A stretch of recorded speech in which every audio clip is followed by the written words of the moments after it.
Hi everyone. In this video, I am going to explain you regarding some of the scams I have seen during my UPSC preparation. So first one is the biggest scam is uh, PYQ analysis. 10 years, 25 years of PYQ analysis, which is not needed. Uh, you know, Not needed as in that is definitely needed, but not needed as those guys are promoting. I closely followed like three or four different channels. All of them are suggesting PYQ analysis is good, that's useful and all. Yeah, that is useful. I wouldn't say no, but you should have some strong knowledge backed from your static syllabus. So you have to have your static syllabus covered. So most of these institutes, they are not covering static syllabus, right? So when you are attempting 45 questions, of that at least 35 questions should be uh, should be from your knowledge. And you can go for example, if you want to reduce the number of questions, definitely you can do those thorough sanity checks and go ahead with only 45, attempting only 45 questions, considering five of them will be wrong, pertaining to pertaining to the difficulty of the exam, right? So 21, 23, 20, 23, 24, 25, hardly 90 marks is enough for you. I would say 87, 88 marks will be enough for you. This year I am expecting only 82 or 83 to be the cutoff, considering the level of toughness I have seen in the exam. So probably, yeah, attempting somewhere around 60 to 65 is a safe set, but I attempt 80 to 85, sometimes even 88. So basically, I rely upon a lot of elimination techniques, so that I can do I can solve maximum number of questions. But that is one of the areas where I did really wrong this year. Last year and the year before, most of the, I mean, the kind of options were tricky. They were asking like all of the above, only three of the above, only four is right, things like that. That is comparatively easier compared to how they have framed questions this year. This year they are like giving four options. You have to pick only one and four right, only two, three right, only one, two, and four are right. Things like this. So this has become trickier. That's the reason I am saying you have to have strong strong basics covered already. So if you could cover at least 35 questions from your basics, from your static books, that's definitely well and good, well above the line. So you should be able to clear prelims, and on top of that you can attempt like maybe uh, 15 questions where you are very sure about, or plus uh, 10 15 questions, 50-50 chances, you are well above the cutoff. So that's one of the things none of these guys are teaching. So most of the coaching institutes are literally you know they're saying they're giving you MPQs, this that, but they're not even teaching basics. They don't teach you basics. They only teach you what's PYQ analysis, what is what is most probable questions for this year, and also most probable questions this year concept. May I have gathered 150 to 200 topics that are very important for this year, according to these coaching institutes. Also, you know both big institutes and small and medium sized institutes. I didn't follow any small institutes. So all these guys with 1 lakh view, one lakh subscribers, 2 lakh, 3 lakh subscribers, they are like suggesting couple of these questions which will come in the exam 2025. But only that Periyar question that helped me well, that is from CDS, I think. This year's CDS exam, I could see that.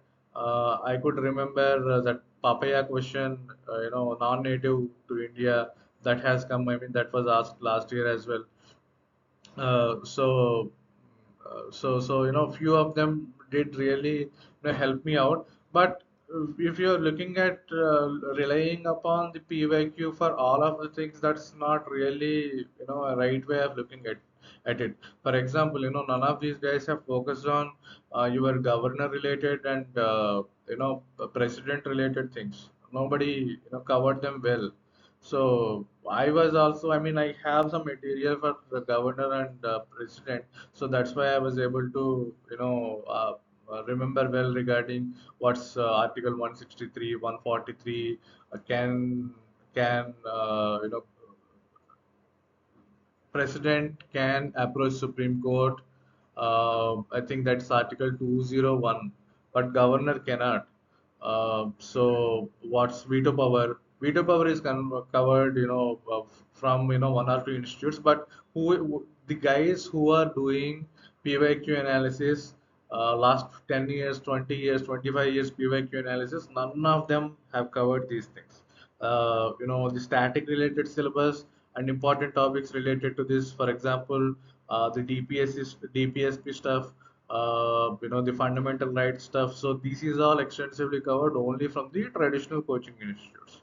So these guys who is talking, a lot about the dynamics, they'll put you, in a wrong place when you are actually attempting your prelims. By the way, when you are attempting your prelims, for example, you are giving online tests sitting at home. It's a different environment, right? Because you don't need to bubble your OMRs. So bubbling OMRs took me like 15 minutes to 20 minutes easily. So that's one of the things you have to remember. Instead of 2 hours, 120 minutes, you are only getting 100 minutes for your exam.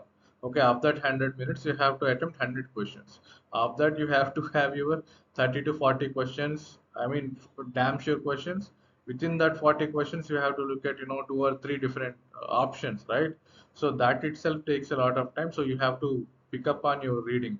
When my suggestion is, next time when you are going to do some of these things, attempting any PYQs or MPQs, you have to you have to try attempting everything within 1 hour 45 minutes. Only then you are able to cope up with the kind of tight timely things that you are going to experience in the actual prelims exam. Okay, so for the next year, definitely whoever is at the beginner level as well as intermediate level, they can start with a threefold approach. I'm going to suggest. So first one is you have to have your basics ready. So I'm going to post a couple of videos regarding uh, prelims, regarding polity, prelims polity, as well as economy. So I'll try and hit a couple of videos. Those are like really really important ones from the static perspective. For example, if you are looking at polity, economy, most of the things are basics plus dynamics to some level, but you have to have your basics ready, right? So you have to have your static ready. So I'll think from that perspective. Likewise, from geography as well, those oceanic currents that got repeated this year as well. So those questions, I'll try to cover them extensively. So many people are saying, like 80-20 rule, like 20 percentage of the syllabus gives you, like 80% of the questions in UPSC, but none of them are actually covering what are these 20 percentage questions, what are the topics, where are they coming from. They are like literally asking you to buy their MPQ, 20 years or 25-year, 10-year MPQ, sorry, PYQ, course, which is for couple of thousand rupees, and then you have to learn everything by yourself. No, I think that's not a feasible way. That is taking a lot of time. That took a lot of time for me. So probably identifying these areas much before your prelims exam, and focusing only from the angle of how to clear prelims, not from the angle of what is dynamics, what is PYQ, what is MPQ. Don't do that.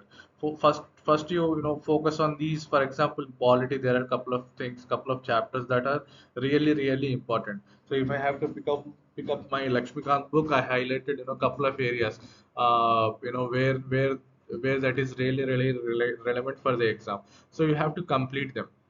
Okay, and once you are completed, and then you can start with either Lakshmikant or your NCRT, and then you have to go to solving the questions, solving the previous year questions. Okay, so you solve one paper, okay, and read about it. Then for example, you studied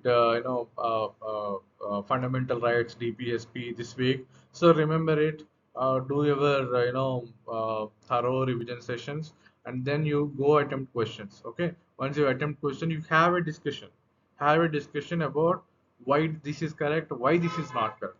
For example, in a movie, in the recent movie, there is one movie one where hero really takes off his clothes and dances out within his home premises, wherein his mates, brothers, parents, everybody is there. Okay, so literally, I mean, is that liberty? Is that the kind of liberty we put it across in the put it across in the constitution? And you have to have these kind of questions. Okay, you have to discuss about these questions. It's not mere answering something, going back, and for example you go to institutes last 10 years PYQs, previous year questions plus explanation. That's what I did actually. So I looked into some of these things. Those are really helpful. But when it comes to the practicality stuff, that's not something you should do. You should probably start with answering questions and discussing with someone. When you are working remote, sorry, when you are picking up these courses remotely, online courses, that's very difficult. Even in offline courses, no, and every class has 200, 300 students. They, whatever the lecturer would like to communicate, he will communicate, but very less room is there for these things, so for fair discussion. So my suggestion is, for example, you are doing your static today, covering only fundamental rights. Answer those things, and then you have to discuss that with somebody, right? Why this is right, why this is not right. Have a deep down analysis on your analysis, your own analysis. Do spend some time on research as well, looking at the options, why it is relevant, why it is not relevant. Okay, don't even look at the answers first. Okay, do that, and then you look at the answers and explanation. Correct yourself. You make a very good notes out of it. I'm sure that will be a bit lengthy, but the moment you started gaining good information, you gradually you reduce your number of pages as well. I mean, instead of writing something in 10 pages, you will end it up in 2 pages something. So that's really the only way to look at things. And then once you are done with doing these 2 3 things, then you go to most probable questions or address any test series. When you are doing test series, don't go for 40 different test series. That will take 40 days of for 80 hours of your time. You shouldn't do that. Hardly 10 or 15 is enough. I would say 10. So go pick them, and have 5 on 6 on static, and some 4 on dynamic. So dynamic is basically cuts through your S&T, science and tech, agree, as well as other stuff. There is a, for example, this year there was a question on what UPI, where it is acceptable. I know for a fact that Singapore is accepting it, but I don't know where else. I picked three. I picked two of the list of five. I picked two, but answer is three. I mean, you don't know what they're going to ask. So definitely focusing on your static. Do not go for MPQ. Don't buy an MPQ or PYQ analysis stuff right now. You have to complete your static. Make sure you are going to attempt 30 to 40 questions no matter what. Only then go by something. Okay, that's all. Thank you.